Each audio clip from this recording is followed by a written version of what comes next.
Thank you. Okay. Thank you very much. So I promised the audience that we'd keep it short, and you guys did a good job at that. What I think we'll do to compress it is, I want to be sure that you, as an audience, get the chance to ask some questions at the microphone. So I'll just ask a couple of questions to give you the chance to form your questions, go to the microphone. If you don't, then what we'll do is we'll just compress it, because I think what people really want to do is kind of get out and network with some of you guys and some of the speakers we've just had as well. So I'll throw up a couple, give you the chance, and then we'll wrap up. You know, what is cool about this panel here at the end of the day is that we can saved a batch of really powerful companies, but what you've got is a mix of telcos from big countries and with massive populations from China Mobile, small countries like Swisscom. You've got people that operate in the core only. You've got the EU represented, Asia, North America, and you've got multinationals that span across the whole country. So very different types of telcos here. So if you look at the similarities and differences in just the past 30 minutes that we've seen, you can see, this is slight differences and benefits. And bringing on people like Unifi is pretty interesting because you might say, well, listen, I have an innovation that's only in the core. Well, that might be something that's very hard and slow to sell to a Vodafone, but pretty quick to sell into a Unifi. So you got to be sure that when you target your carrier, you find the little gems that are out there. You don't just get attracted to the biggest carrier. A company like Unifi might be a really attractive market. You prove your scale and the fact that you can function in a true network, then the next sale is going to be that much easier. So pretty interesting panel, I'll say.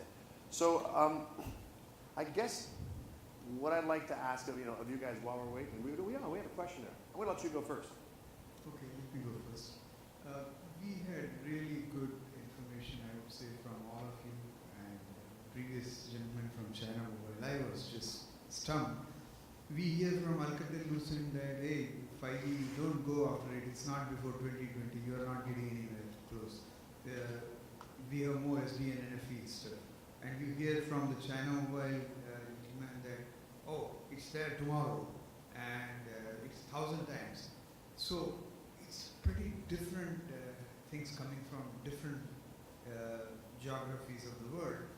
And US, we are still going towards LTE, advanced and small cells. So what I see is, what's your view if we have so many contradictory projections and predictions? Is it because they are too much excited, just because something succeeded like 500,000 implementation of the base stations in just a year, whereas AT&T did 20,000 in a couple of years back, but they are not excited. So tell me, each one of you from your point of view, what do you see? 5G, millimeter wave, or NFE, SDN? Which one you would prefer to put in your infrastructure? So you're getting to the score. 5G, what was the second one? The second is NFE, SDN. NFE, SDN. That is federated like SDN. Okay, so this is good. So which one do you think is relatively important? We'll go down, call that our wrap-up question. Nobody else is up, and then we'll finish. Luigi. Okay. So honestly, I don't think that we have to say what is the priority.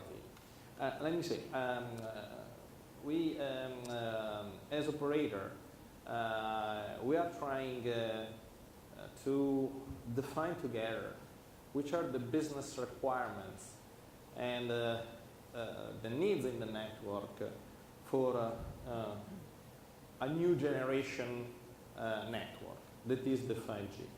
And first of all, I have to say that we have to make money before on 4G and 4G LTE. So extracting value for 4G LTE, where now we just have the network and we just launch the services, is our first priority in terms of opportunity and business. Yeah. But if you want to see ahead, the idea that we are considering on 5G is this 5G, as I mentioned before, should be something probably arriving in 2020, so this is the time we are thinking of, that must be a real global technology. So a technology that must be aware of the needs of the customer, aware of the different situation, must be a technology that must cost, of course, low, but give the right resources to the needs of the different use case. Yeah. So it's stupid to think that we need always 1 millisecond of latency and huge coverage and what. If you have an application that requires just some bit or whatever, why do I have to use 2G because this is technology? No, we have to use a 5G, very, very low cost. So this is the real point. All the technologies that we created up to now are technology that have a look at the peak, at the person, to give the best performance to person. And this was, according to us, a mistake. This is a mistake that obliges us to maintain 2G forever. Let's think if we have a machine-to-machine on the Internet of Things based on 2G, and the device in the machine, and we have 40 billion 2G device. That's up, right? We have to kill. we are a real problem, because 2G is a technology that is done for voice. It doesn't done for data or whatever. So this is one of the most stupid things that we can do. So and answering to your question, 5G for 2020 is important, and we think that network virtualization and SDN is not in opposition, but is an important ingredient I think of 5G. what's good about what you said and what's controversial and really pithy, I think, is everything 5G by 2020. Like, let's not maintain these ridiculous. Exactly. Okay. That's a good line. Exactly. And we think that 5G probably will not have just one radio technology. Yeah. It must be something that is contemporary, an evolution of 4G, LTE, and whatever, with some ingredients that can be, for example, millimeter waves, but at the end, depending on the cost, they will cover a specific necessity. Otherwise, if we want to use 5G with millimeter waves for all the services, we did the same mistake that we did before. How can cost a network that is millimeter wave based? So let me keep it going. This is a very important. And transform the question in the way that you have and say, okay, let's transform the question to Vision 2020, really. And that doesn't give Daniel a whole lot of time. so I'll give you a second to think about it. But if we transform the question to what's your vision for 2020 and which one of these things we've talked about, and he's mentioned his question, are going to be the truly most important. Daniel, are you ready, or should I pick on somebody else? Yeah, I think just speak on 5G. My own opinion is really driven by the marketing needs. So if you look at the growth of the data usage, and if you look at all the growth of the connected devices, there must be some 5G. What we have on 4G is not going to be meet that need demands. And they also require a lot of intelligence, how you intelligently manage ways to communicate. I agree with Luigi. Basically, would require a hybrid of a kind of a communication standards, maybe different protocols. 5G will be a melting pot of sorts. Yeah. We have a bunch of frequencies and a bunch of technologies and topologies. And I think that's what your research, what Bill said as well, right? Yeah. I think for NFV, I think it's important. Bill also means it's coming. So I saw a lot of operators are already signed to this open FV, right? So this kind of activities. So I would say within 3 years, there are probably a lot of taking of these technologies. Okay. Gregory? Yeah, if we say that 5G is a melting pot, I think that we see that NFV is already part of the 5G network. So we see that happening today. So for small cells, they have some NFV solution happening, and we'll see that more and more. So in 2020, I think there will be more cloudification of different services. So we'll produce the mobile services as well as the fixed services based on the cloud infrastructure that we build now, and there will be more and more NFV as well as SDN that will support that kind of model. So that's what we see. And from a consumer perspective, because at the end of the day we have some consumers, so having the ability to switch from any devices and to keep the same experience wherever they are, whatever they use, that will be very important. And NFV will enable that to us, doing personalization, but also something that is device agnostic. Okay.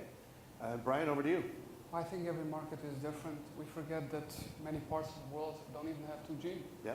You know, we talk about India, a good portion of Africa. So different markets move at different pace, but I think this is a great thing because different markets can test 5G, can see how it goes, and then the rest of the markets can catch up. But I think we're headed there. How many of these markets might leapfrog though? Because if we do 5G, they might come along shortly thereafter and skip a whole lot of expensive. Like Luigi talked about, we have to amortize our LTE. Well, some people just don't, right? It all depends on the cost, obviously. Yep. It all depends on what the experience will be of, let's say, of Vodafone Group or Swisscom or TIS that when they will implement it and you can see on the cost. And maybe the other markets can just keep 2G, 3G and go to 5G altogether. So True.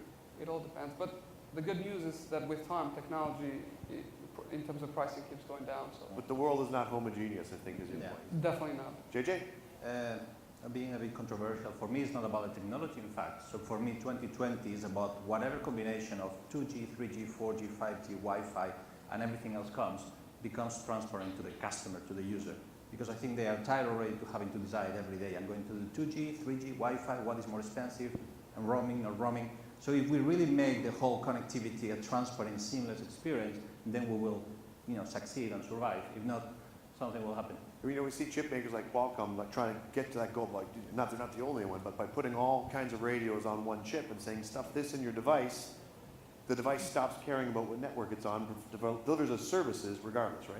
Yep. And I was just going to add that in the end, the economics will decide. I mean, it has been determined in any innovation. So Yes. if it makes sense, obviously. Like to Luigi. Luigi says I have to make money, and I think everybody in the value chain wants to be there as well. I'll make money then. All right. Thank you very much for our panel for this abbreviated session.